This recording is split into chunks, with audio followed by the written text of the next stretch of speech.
I'm calling the Governor General. Well, 02 02 6283 3533.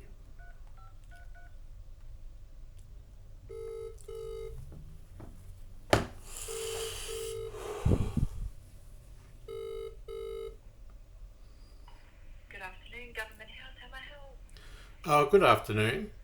I was hoping to speak to the Governor General, please. I can get a message passed through to him for you if you like, sir.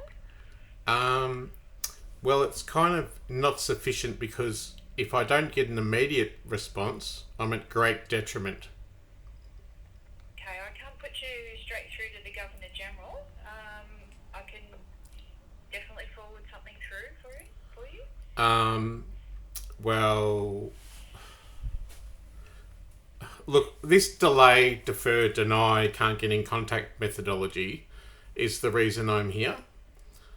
And I've actually been murdered by the government in a hospital which then the government covered up and whitewashed. And I have a brain injury, a mental health issue, and cancer. I've been so framed that the Office of Prime Minister and Cabinet refused to say I exist, despite first saying my freedom of information was too voluminous and complex. That is because I've had words with not only the Attorney General, but people at AFCA, the Ombudsman, and I'm a failed whistleblower, and I can't go to police, and I can't get a lawyer.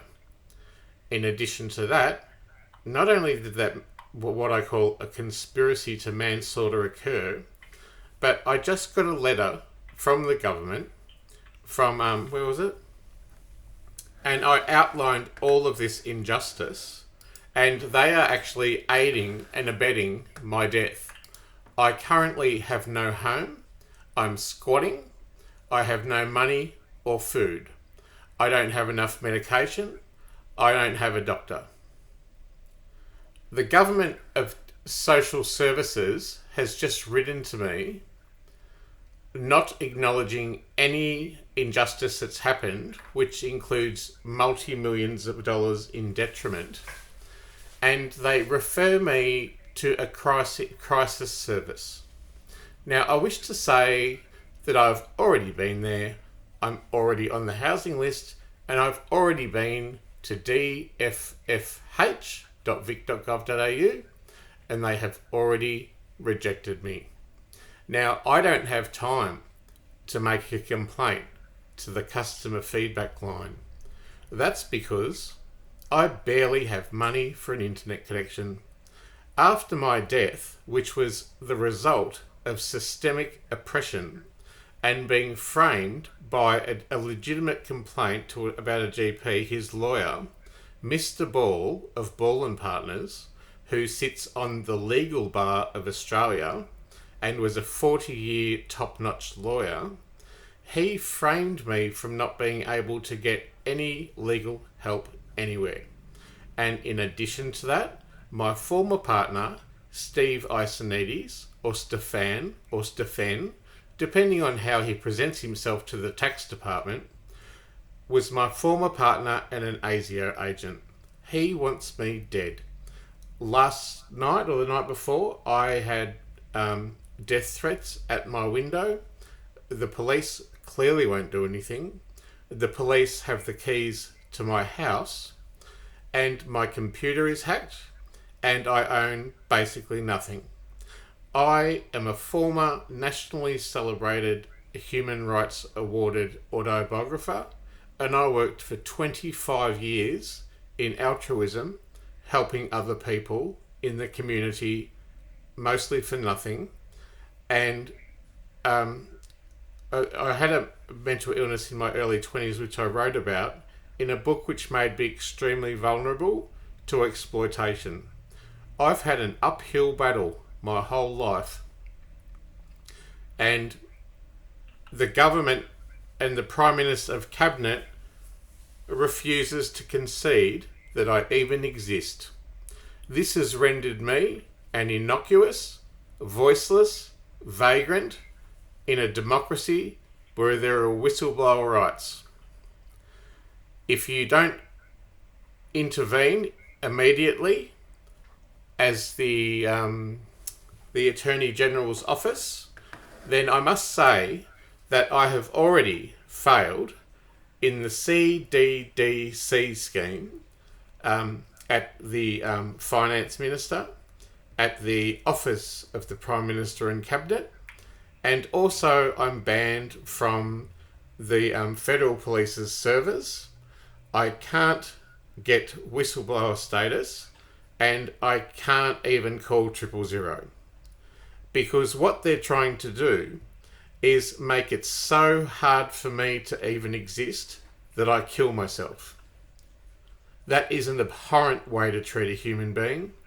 And in March 22nd in 2021 was when the hospital dumped me from the service. And I say dumped because they had a legitimate responsibility legally to look after me, and they waited 10 months until I saw a psychiatrist, and that meeting was for the explicit purpose of kicking me off the system.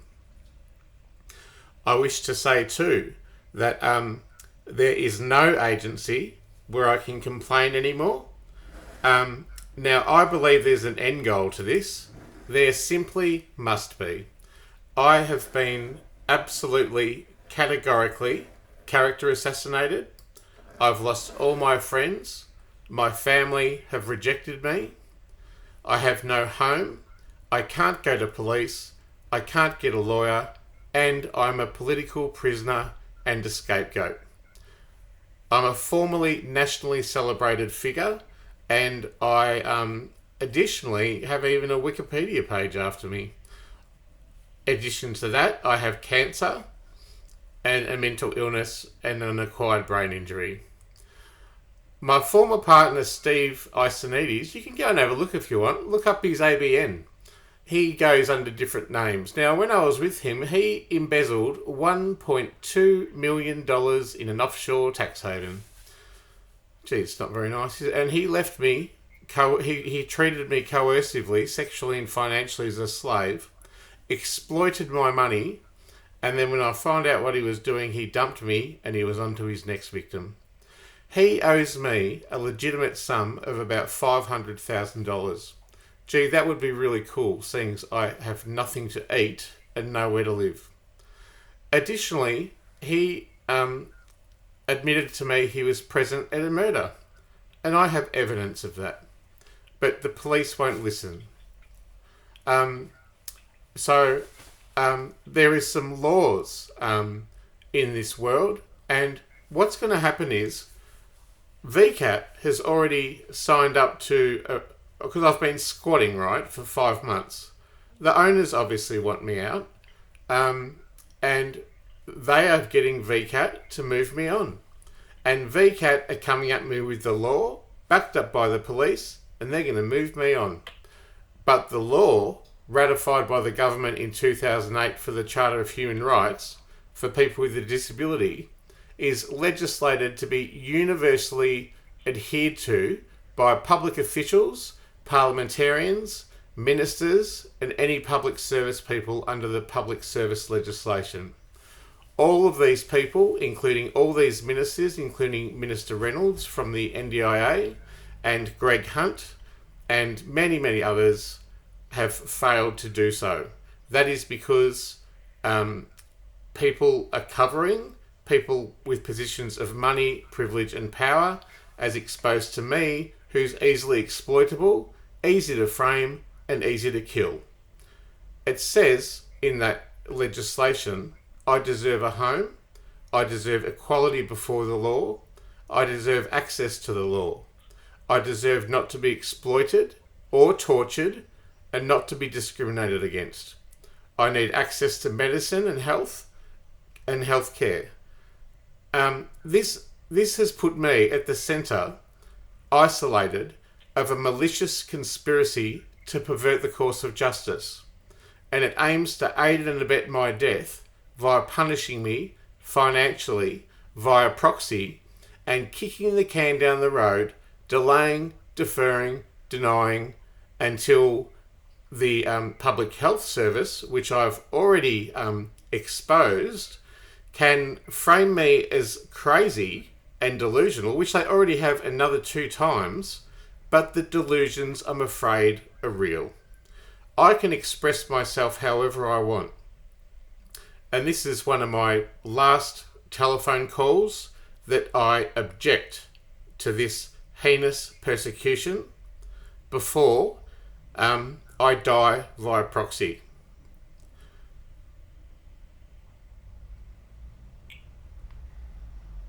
Are you there? Yes, I'm here, sir. Yes. So, as a public official who now knows I have evidence of a conspiracy to pervert the course of justice that could throw this election, as a human rights awarded doctoral fellow, I have a doctorate, what do you propose to do with the information that I've just told you? I am going to pass this through to the Governor General for you.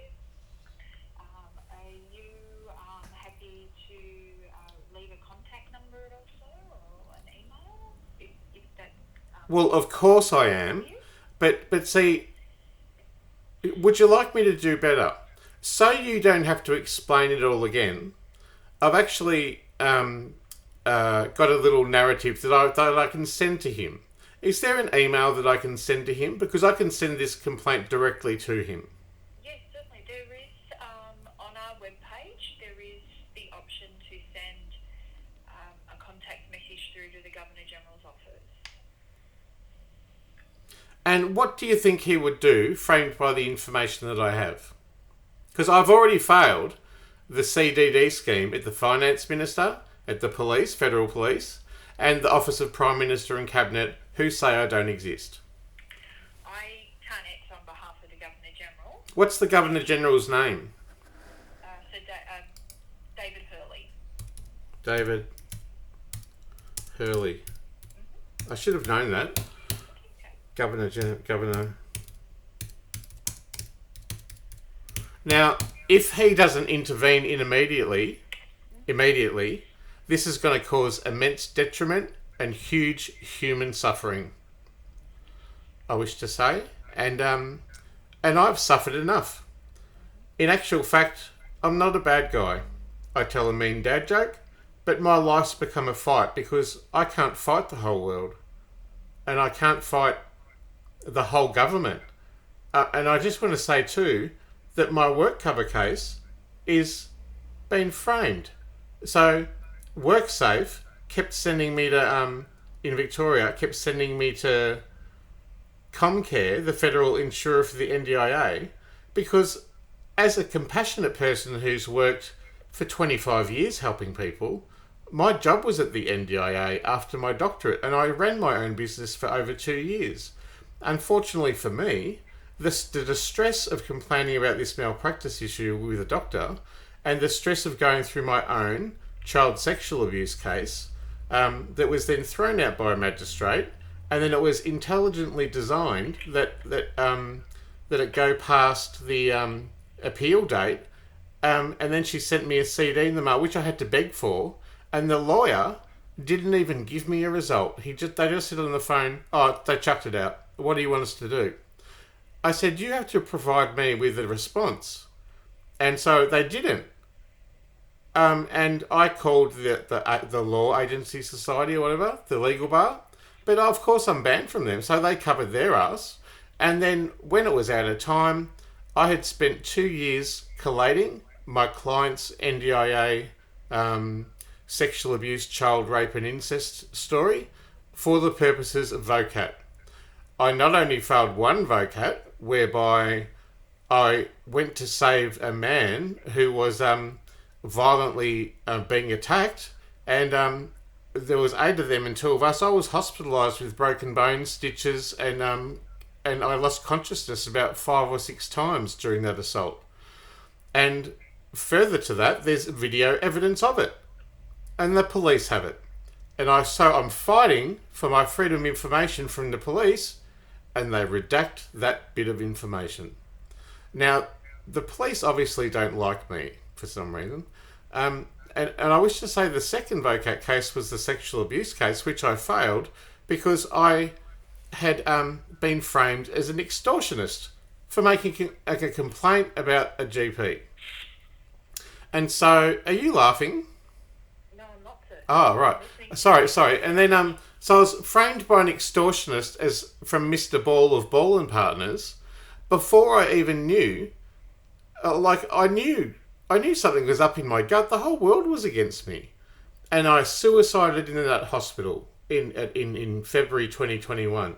And in the Freedom of Information, it was deemed a fatal injury and a lethal attempt.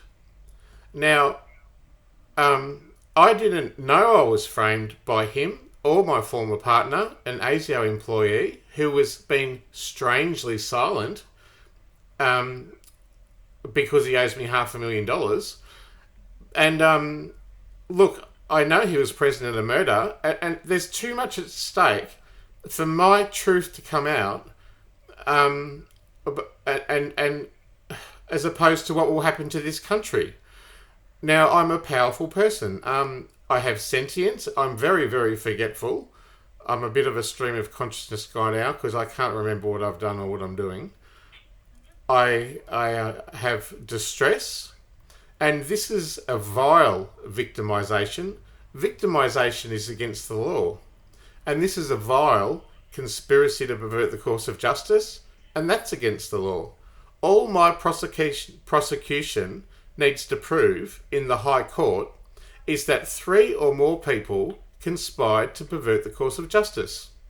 It's easily provable by slander and libel, Mr. Ball and the doctor, for which I was framed an extortionist, and also I gifted back $100,000 to someone who gave it to me and they said it was a mistake, so I gave it back. Like, money's not my currency. This isn't about money. This is about being free from death threats. It's about being able to work and serve in the community again. It's about not being oppressed. It's about having human dignity, human worth, and being valued. And in addition to that, I've got evidence of not only my own manslaughter, but the murder of someone else that my former partner was at. What part of this isn't a police matter? It really should be a police matter, so... Yep. Should's the worst word in the English language, because you know why? It's uncommittal. It doesn't do anything. There is no try, as Yoda says in Star Wars. There is only do and do not. I'm quite chipper now that I have been heinously oppressed, killed, and a government ombudsman condoned it as nothing to see, and that every single time I tried to get a lawyer, I failed, and that I'm a banned whistleblower at IBAC, at APRA, at ASIC, and at the Commonwealth Ombudsman. The Attorney General is well aware of this, Michaelia Cash, and despite me telling her explicitly I don't need welfare and I don't want a helpline, I need someone to intervene in this corruption and this justice. And you know what she did? Did she respond with? Yeah, she responded via a proxy person who didn't have a name, of course, they all do that. And she sent me she goes, I'm sorry for your experience with Comcare. I think you should call the SANE helpline. Now, me as a nationally awarded laureate and autobiographer, my book's already SANE's Book of the Year. And I actually spoke to the CEO, Jack Heath, who advised me to move on from this situation. But I am a pig-headed Aries person, and I wanted my acknowledgement for the overdose that was truly avoidable. And then that led to more injustice, and it amplified in itself. And now I'm an infamous vagrant. I have no one and nothing. And and furthermore to that, I published it all online. So if you go to the website, because I only realised this after a few months after I'd left hospital. First of all, I lost $1.5 million a settlement from the Australian Human Rights Commission. Liz Lindbergh who was representing them said, "Oh, they've left, so that's it." I said, "Well, you can't just do that. I mean, you're a non-committal person in the middle. Under what legislation have they left? Prove to me they're allowed to leave." This was with a super company. And they exploited me because I had a public profile of someone with a mental illness. So she free kicked $1 million to the opposite team. And the same with Tim Goss and Peter Fisher at AFCA. I had $1 to $2 million of legitimate concerns with them. And I've just realised now, because I'm not very clever or politically motivated or even know the law, that they're supposed to, by their own nature, come to a determination of a vulnerable person within 4 weeks. They waited and waited and delayed and deferred and denied those determinations until my insurer, when I had to leave my job because I was framed and I was stressed from the thing, my HCF didn't pay out. Nothing paid me out. There is a movement to use proxy organisations to rob me from prosperity. And that is in order to aid and abet my death and render me so mad that they incarcerate me a ward of the state. I've already been threatened this by one of my hospitalisations, whereby I recorded the psychiatrist telling me that we are going to lock you away, and if he kind of said, if you don't stop sticking up for yourself, we will just. He was basically saying we will destroy you. You'll be locked away. I can't believe. I must be. Sometimes I think I'm the reincarnation of Jesus Christ here, here to forgive everyone.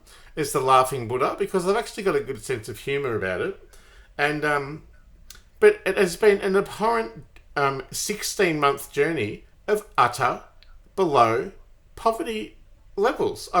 First, the government put me on job seeker, although I'd been on a pension before. And they're well aware that Steve Isonides was my former partner. Go and look him up on the ABN register. See how many names he goes under. Stefan. He's a criminal. And he exploited me. And he was present at a murder. And I've got the evidence. I actually recorded him. And anyway, in addition to that, I forgot what I was saying now. So it's so overwhelming. I keep forgetting bits. I taped Tim Goss because I began to record my phone calls because I used to think, well, something's not right. And I've been banned from the Mental Health Legal Centre, the Legal Bar. I'm banned from the Mental Health Complaints Commissioner, Health Complaints Commissioner, APRA, NHP, APC, IBAC. I could go on.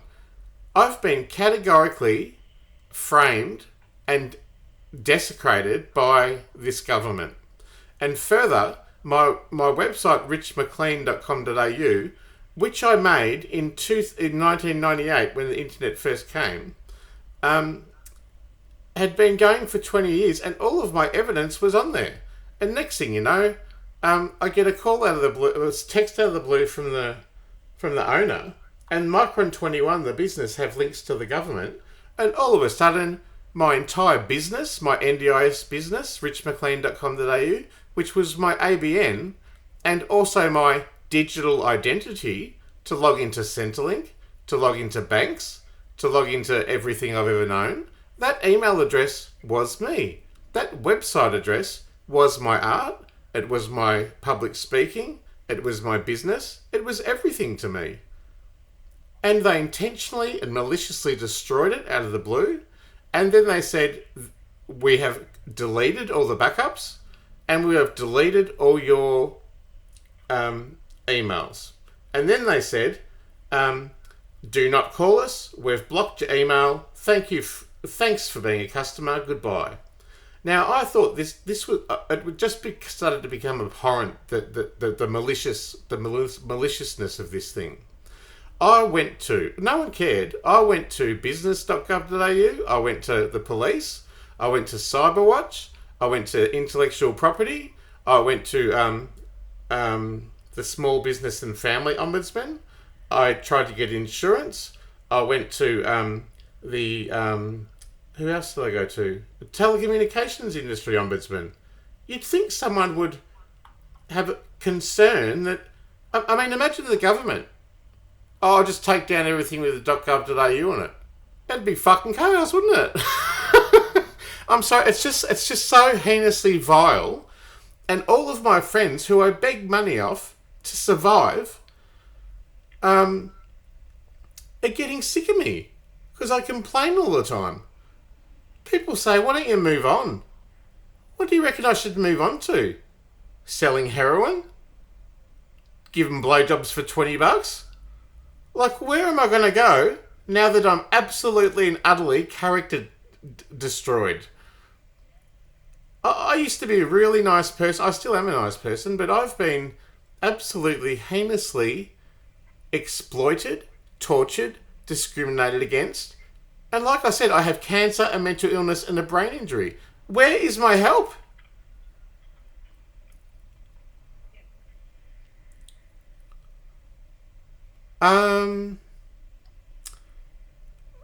Yeah, and I just received an email from the government saying, here you go. They're just sending me around in circles. This is what they want to do. They want to send me batshit crazy. And they've already exploited all my family and friends to believe half-believable truths because it's actually a government secret systemic persecution and character assassination that has an end goal. It was to kill me, and it did, and then they covered it up. And now it is, we'll just leave him alone. Everyone's strangely silent. What is everyone waiting for? I said to my best friend Kylie, my mum and dad, who don't speak to anymore, and a few other people, I have no food, medication, doctor, or any help whatsoever. I'm squatting. The police are going to come to move me on with the law, but I can't report rape, murder, tax fraud, anything to the police. What is wrong with this picture? I said to them, why is everybody waiting? And not one person got back to me. What is happening here is me being tortured. And it's systemic and it's a character assassination. And not only that I've failed the detriment of the Commonwealth Detriment Scheme, which are legitimate things that I could claim. And already the Finance Minister Birmingham's rejected it, the Office of Prime Minister and Cabinet's rejected it, the police rejected it. I am absolutely freaking ruined. Anyway, sorry to laugh. But in addition to that, it's quite preposterous indeed. I'm just about to lose a work cover case, which is probably a TPD now, because in the time in which I did the work cover claim, it's still going. It's at the AAT now. This is after WorkSafe referred me to Comcare. It was set up to fail from the start, like at the AAT, like at AFCA, like at all the other agencies, and I've had to go bankrupt. And further than that, the AAT are now going to a determination and using all this litigation. I don't understand. And of course I can't get a lawyer. I mean, of course no one will help. I mean, someone did step in, but he works for the DFFS. And he's condoning and helping them. He's aiding my destruction. His name's Jeffrey Tricker. And he's a spy sent to destroy me. And you know what? I have a valid paranoia that people are watching and people are listening and people know and they know something I don't. I'm not a rapist. I'm not a pedophile. I haven't fucked a chicken. I'm not an extortionist. I'm just a dude who's had some really bad luck. Either that or I'm the second coming of Christ. You with me? So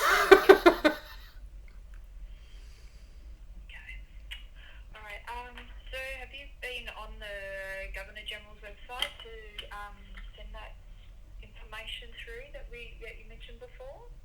It's all on a website already. My whistleblowing website called killhim.info. Killhim.info. Go and have a look. It's amazing. All right. I'll note that down. because if I go to the if I went to the finance minister and already the attorney general, and she totally covers up the corruption, and she sends me to the to Sane Helpline, even though I don't need it. Like I don't like. Is it welfare or is it justice I need? Like, which one do you think?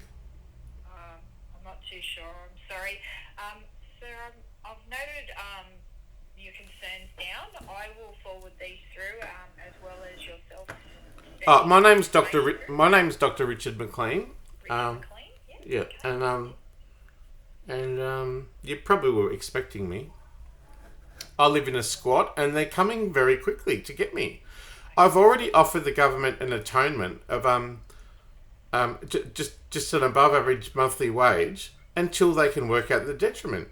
That's a pretty good deal, I reckon, as opposed to having to pay me multi millions of dollars. Like, I'm probably worth $50 million and could turn the country on its head.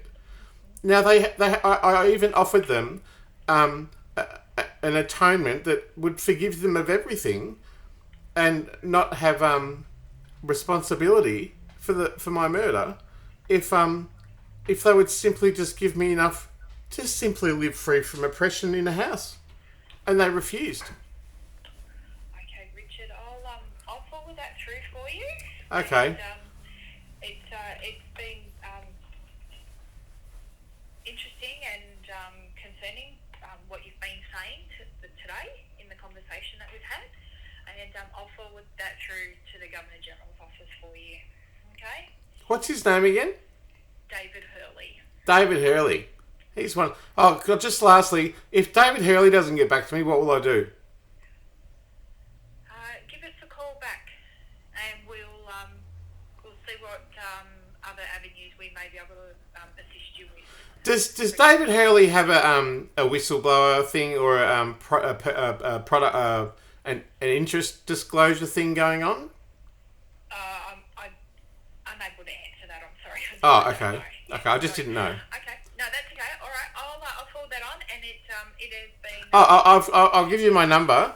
Yeah, sure. Yeah. I don't think you were going to even call me back, but anyway. Okay. It's 0409 Yeah. 847 076. No worries. I think, I'm not sure. Actually, can I just get your email address and send this through to you now? Yeah, it's the one on the web page. Okay, what is it again? gg.gov.au. .gov.au. Yeah. gg.gov. Hang on, no, that doesn't make sense. gg@gov.au. Yeah, no, the contact page to send the email through to is on the Governor General's web page, Richard. Can you just give me the email, because I'm typing in now. Yeah, that's the one that you need to send that through to. Okay, what's it called? What is it? gg@gov.au. Yeah. Hang on, I don't want to get this right. I think I've wasted a whole lot of time. Can I just... Hang on. The phone line's about to kick in at 5 o'clock. Okay. So it may drop out. Okay, just give me the email address. Quick, I'll contact... gg? gg.gov.au. Okay, thank you. Thank you. Oh, shit.